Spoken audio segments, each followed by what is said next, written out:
Blood ran down her thigh, mixing with the dust. The summer heat in Red Hollow was brutal, the kind that cracked the earth and cooked a man's thoughts. Lila Jennings stumbled across the open plain, barefoot, her clothes torn to shreds. Each step left a mark of pain behind her. She didn't know where she was going, only that she had to keep moving. Her body was covered in bruises. Her breath came in broken gasps. The sun beat down on her shoulders, and the wind carried the sound of her fear. Somewhere far behind, she swore she could still hear laughter, that kind of laughter that follows you out of hell. When she reached the edge of the ranch, her knees gave out. She fell hard into the dirt. The world spun, blurred, then stopped at the sound of a man's boots. Samuel Briggs stepped out from the shadow of his barn. 56 years old, beard gray at the chin, eyes sharp as a hawk. A man carved out of the land itself. He hadn't spoken to a soul in weeks. But what he saw lying in front of him stopped his breath cold. The girl was a wreck. Dust clung to her skin, her hair stuck to her face. Tears had carved lines through the grime. Her voice cracked when she tried to speak. "Please," she whispered. Then her hands trembled as she clutched what was left of her torn clothes. I need to take it off. Please, help me." Samuel froze. He had seen wounded men, dying horses, even friends shot dead right in front of him. But this was something else. This was what a broken soul looked like. He said nothing for a moment. Then his voice came low and steady. "Come inside." Lila staggered to her feet and followed him into the small cabin. It smelled of coffee, tobacco, and old wood. Samuel poured water into a basin, grabbed a clean rag and a bottle of whiskey. The room filled with the sharp scent of alcohol and blood. He cleaned her wounds, careful and slow. The girl didn't cry. She only bit her lip and stared at the floor, silent, shaking. When he asked her name, she whispered, "Lila." Samuel nodded, saying nothing. He had questions, but he could tell the answers would hurt to hear. Outside, the wind picked up, moaning through the fence line. Inside, only the ticking of a clock broke the silence. He looked at her again. She reminded him of someone, his sister, Mary. She was 16 when soldiers came through the valley. He'd been away that night, buying cattle.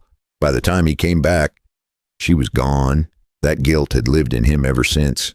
Now, staring at this broken girl in front of him, Samuel felt something old wake up. The same anger, the same helplessness. But this time, he wasn't going to walk away.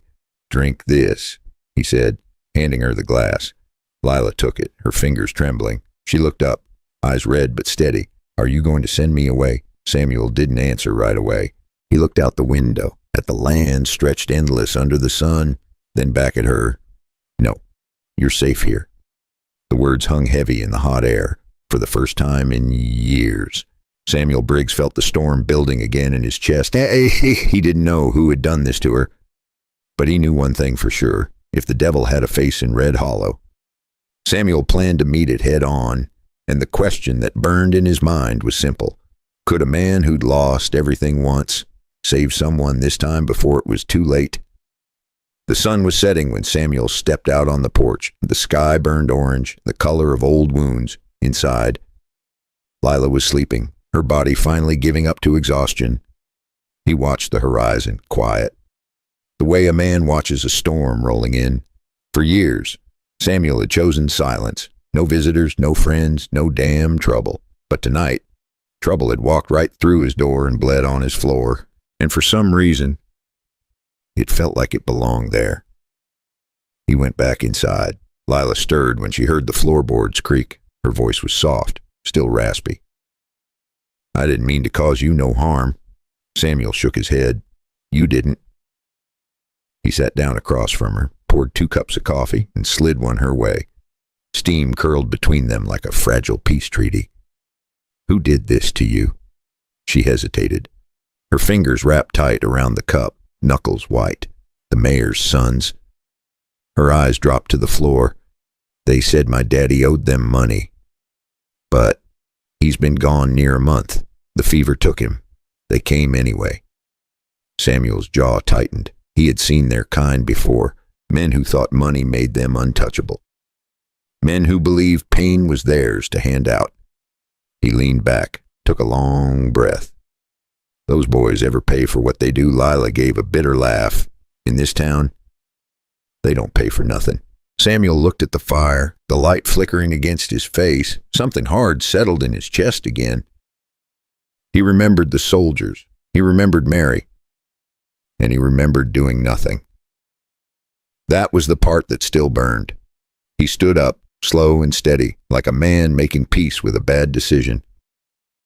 You can stay here for now. Lila's eyes widened. You're not afraid they'll come? Samuel looked toward the door. They can come if they want. Silence stretched between them, but it wasn't empty. It was heavy, full of something unspoken, maybe hope, maybe just anger wearing a different face. Lila set her cup down and met his eyes. I don't want to hide forever. Samuel nodded. You won't? He turned to hang his rifle back on the wall, but his hands hesitated. Then he changed his mind and set it on the table instead. The old iron looked right at home there, waiting. Outside, coyotes howled somewhere deep in the valley. Inside, Samuel Briggs felt something he hadn't felt in 20 years. Purpose. He knew this wasn't just about one girl anymore. Red Hollow had been rotten for a long time, and someone had to clean it up. He blew out the lantern, leaving only the glow from the dying fire, and in that quiet room, with a wounded girl and a loaded rifle, he whispered to himself, if they come for her, they'll have to go through me first. But what Samuel didn't know was that the riders were already on their way. The sound came slow at first, hoofbeats, faint, steady, growing closer. Samuel knew that sound. He had heard it too many times before. Back when trouble wore spurs and smiles, he stepped to the window and looked out across the open plain. Dust was rising, 6 riders moving straight toward the house. He didn't need to count twice. 3 of them were the mayor's sons. The other 3 were hired guns. Lila came down the stairs, her hair loose, eyes wide. They found me. Her voice cracked, barely more than a breath. Samuel nodded once, calm but cold. Upstairs. Loft above my room. Don't make a sound. She hesitated. Samuel, please don't do something stupid. He gave a half smile. Too late for that. When she disappeared into the loft, Samuel checked the rifle. It still smelled of oil and old battles. He walked out onto the porch, sun cutting sharp across his face. The riders slowed to a halt about 20 feet away. Their leader, Thomas Berkeley, the oldest son, gave a fake smile. Afternoon, Mr. Briggs. Heard a young lady came by your way. Goes by Lila Jennings. Samuel leaned against the post, rifle in hand, but low. Haven't seen no young lady? Why, Thomas grinned. Stole from the bank. Daddy wants his money back. Samuel let out a dry chuckle. Funny. I didn't know the Jennings girl worked at a bank. That wiped the smile clean off Thomas's pic. The sheriff spat in the dust. Mind if we look around? Samuel straightened, his shadow stretching long across the dirt. You got a warrant. The sheriff's jaw tightened. Don't need one if you got nothing to hide. Samuel looked down at his boots and then back up. Steady. Funny thing about the law, out here. A man's land is his castle. An uninvited guest, well, they ain't welcome. For a second, no one moved. Wind carried the smell of sweat and gunpowder waiting to happen.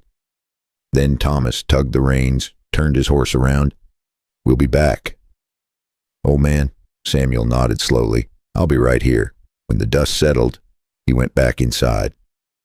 Lila was sitting on the edge of the bed, tears in her eyes. They called me a thief. My father was the most honest man in Red Hollow. Samuel sat down across from her, voice soft. They're scared. Scared of losing the power their money bought them. But fear makes men stupid, and stupid men make mistakes. He poured her a glass of water. Outside, thunder rolled far in the distance. It wasn't rain, it was the sound of war coming to Red Hollow. So tell me something, partner. If you were Samuel Briggs, would you stay and fight, or pack your bags and run? Take a sip of your coffee, or maybe that evening tea. Tell me where you're watching from and what time it is right now. And if you don't want to miss what happens next, you might want to hit that subscribe button. We're just getting started. The storm finally broke that night. Wind howled through the valley, carrying the smell of rain and gun oil. Lila couldn't sleep. She sat by the window, watching lightning split the sky. Every flash lit the fear on her face. Samuel was still awake, too. He sat by the fire, cleaning his rifle again, in the same way some men say their prayers. When she came down the stairs, he didn't look up. Can't sleep. She shook her head. Been thinking. He poured her some coffee. It was bitter, strong, and too late in the night for it. But it gave them something to hold on to. They'll come back. Samuel, you know that. He nodded. Yeah, I know. Lila leaned forward. What if we didn't wait? What if we went to them? That made him look up. To them. She took a breath. The bank, every deal, every fake loan, every name. It's all written down. If we can get proof, we can end this. Samuel's brow furrowed. You're talking about breaking into a bank.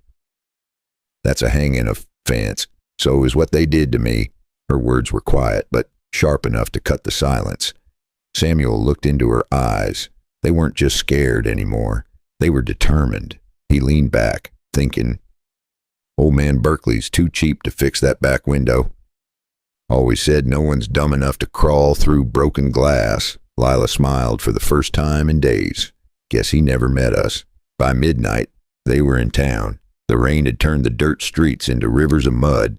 The bank stood dark and silent, just like every secret it kept. They moved like shadows. Samuel went first, clearing the way, his boots sinking without sound. Lila found the broken window. Her hands shook as she pulled herself through, but she didn't stop. Inside, the air was thick and stale. Samuel followed close behind, lantern in hand. They didn't talk. Didn't need to. She headed straight for the file drawers. Her fingers moved fast, sure, like someone who had spent too many nights organizing her father's store ledgers. Here, she whispered. Samuel brought the light closer. Row after row of names. Women who had settled debts, false signatures, and money moved through fake accounts. The list was longer than sin. This ain't just a few bad apples, Samuel muttered. This is a whole damn orchard. Lila kept copying names, her writing fast but clean. Outside, thunder rumbled again, closer this time. When they were almost done, Samuel froze. Footsteps. Slow, heavy, coming from the front door. He blew out the lantern, grabbed her hand. Voices echoed from the lobby. Check the back. I saw light. Samuel's heart pounded. He pressed a finger to his lips. Lila nodded, clutching the papers to her chest. Through the darkness, he could make out the sheriff's voice. Well, well. What do we got here? Samuel tightened his grip on the rifle. He knew there'd be no talking their way out this time, and the next 5 seconds would decide whether they'd live long enough to see the sunrise.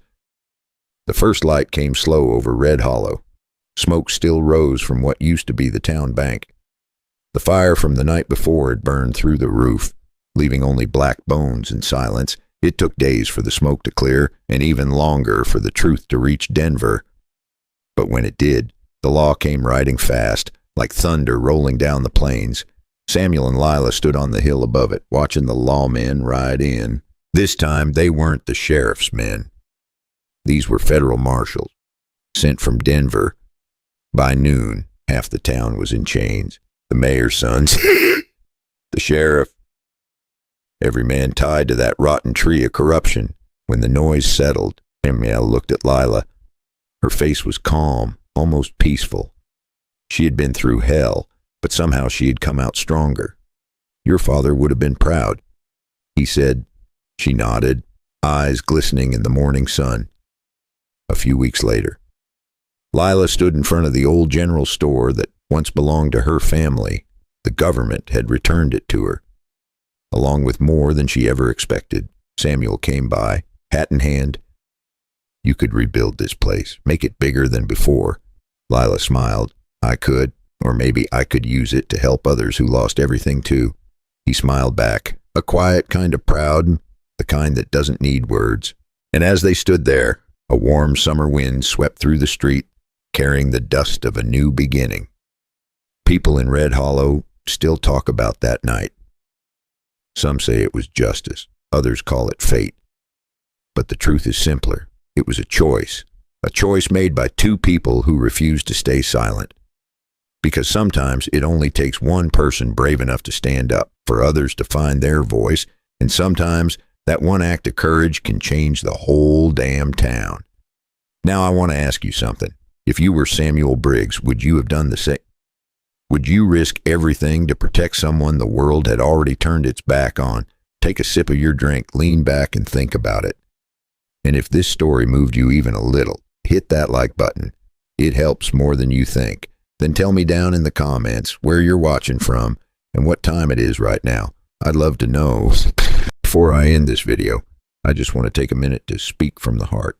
I want to thank every single one of you for supporting this channel, for watching these stories, and for leaving kind comments, and I've read many of them. Some of you are watching late at night, and I truly appreciate that. But please, take care of yourselves. These videos are meant for comfort, for reflection, not to keep you from sleep. If it's already late where you are, maybe it's time to close your eyes and rest. I also want to say I'm sorry if I can't reply to everyone. Truth is, I'm not as young as I used to be. After long hours editing these videos, I often feel tired. That's why I try to take better care of my health. And in doing so, I've learned to care more deeply for all of you too. So thank you, truly, for being part of this little corner of peace we built together. Take care of yourselves, get some rest, and may tomorrow bring you calm skies. And now tell me, what do you think justice really means?